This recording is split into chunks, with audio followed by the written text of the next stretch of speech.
Ah, mga kabunyog, isa pang nakakahiya. Ah, ito nakakahiya ngayon, siyempre itong si Harry Roque. ah, ayan, si Harry Roque. O ngayon, bakit nakakahiya ito? Actually, pinagtawanan pa ito nung isang gabi. Pinagtawanan nung isang gabi nila Ronald Llamas, Ed Linggau at saka ni pinagtawanan nila ano, Junvic Rimulya. Hmm?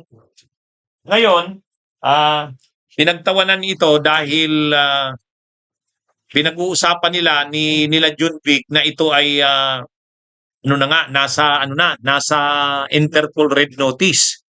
Oh. Nung ano ito, nung napag-usapan, tinanong ni Ronald Llamas itong si Junvic Rimulya kung saan daw ba makukulong.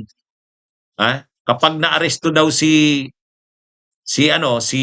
Roque, kasi sabi mismo ni Llamas, lalabas na yung red notice eh. Pag lumabas na daw yung Interpol red notice, siya mismo ang susundo kay Roque doon sa Vienna, sa Austria. Ha? Kaya ano ito mga kabunyog, sabi ni Llamas, pag naaresto ba si Roque at naibalik sa Pilipinas, saan ba siya ikukulong? Ay sabi ni Junvic Rimulya sa Tarlac. Ngayon, nagtatawanan sila Llamas at saka sila Edlingao. Kaya actually may reaction dito. Tama ba na pinagtawanan si Roque nila Llamas, nila Edlingao at saka ni Junvic Rimulya? Kasi nung nabanggit yung Tarlac, ay siyempre, nag-react si Llamas, di dun pala yan sa siyempre yung Tarlac, doon pala yan sa doon sa niya, yung pinagtaguan niya doon sa kanyang doon sa kay Mr. Sopra. Ang pagkakabanggit niya ni Lunvic Rimulya, Supra International.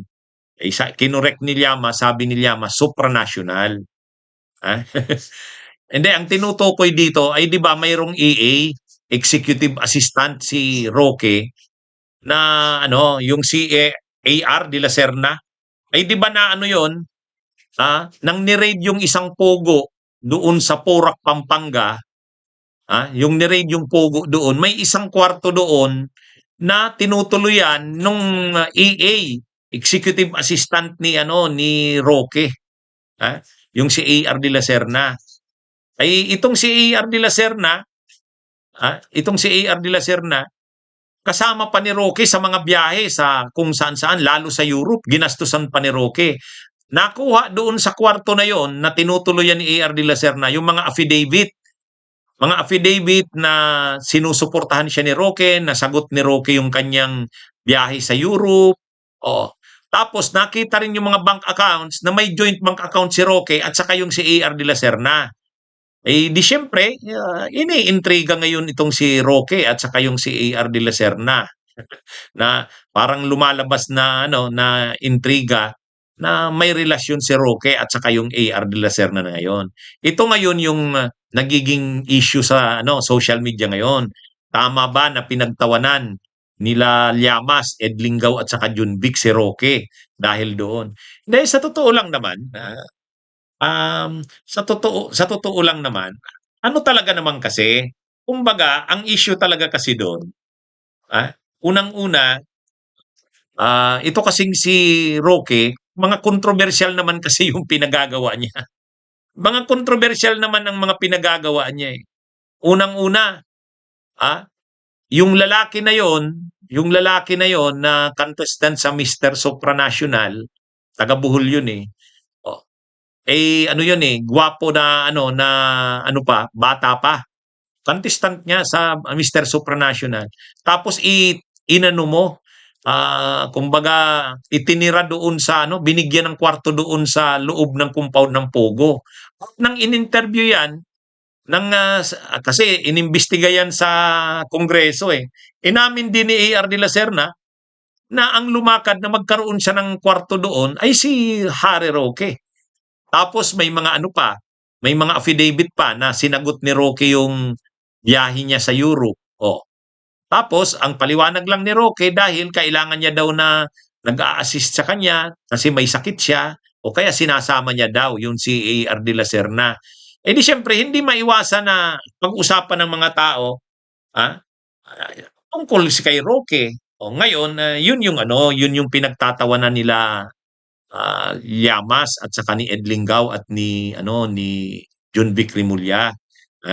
Kaya lang syempre, may mga netizens na nagre-react na dapat daw hindi pinagtawanan yun. Kasi ah, ano yun, kumbaga labas na yun sa issue tungkol kay Roque. Kaya lang, mahirap mo ring sabihin labas sa issue yun eh. Mahirap mong sabihin na labas sa issue kasi ano naman eh, yun naman kasing mga ginawa ni Roque, nakakaintriga. Unang-una, bakit niya binigyan ng kwarto doon yung AR de la Serna na yun? Bakit niya ito sinasagot ang mga biyahe? Kumbaga, special yun. At ito pa, may mga bank record, bank account si Roque at yung asawa niya, hawak ni de la Serna.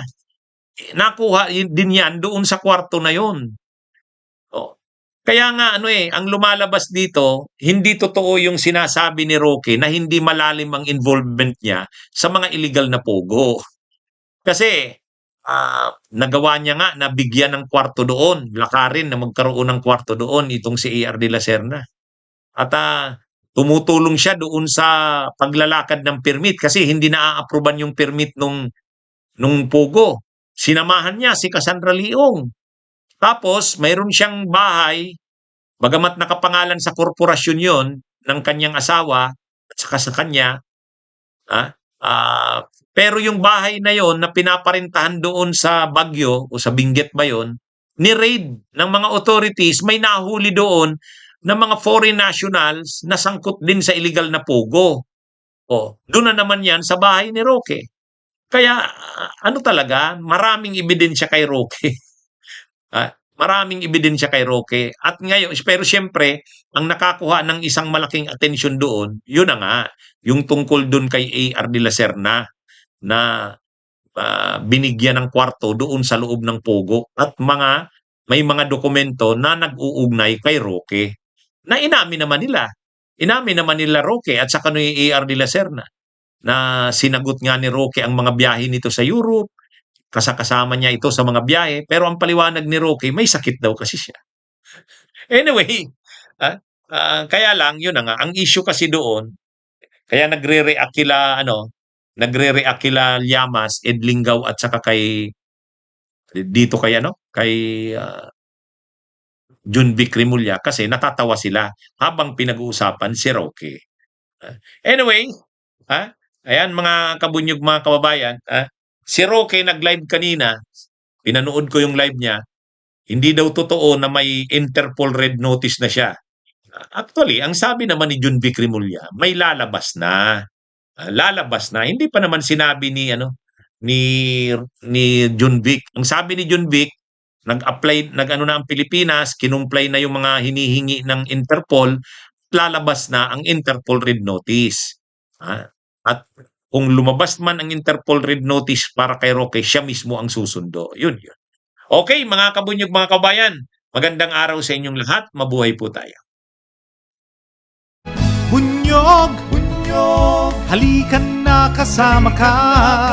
Bunyog, kapag buklod ay may pag-asa. Luzon, Visayas, Mindanao, isa ang pananaw. Sa bagong Pilipinas ang bunyog isisigaw. Bunyog, bunyog.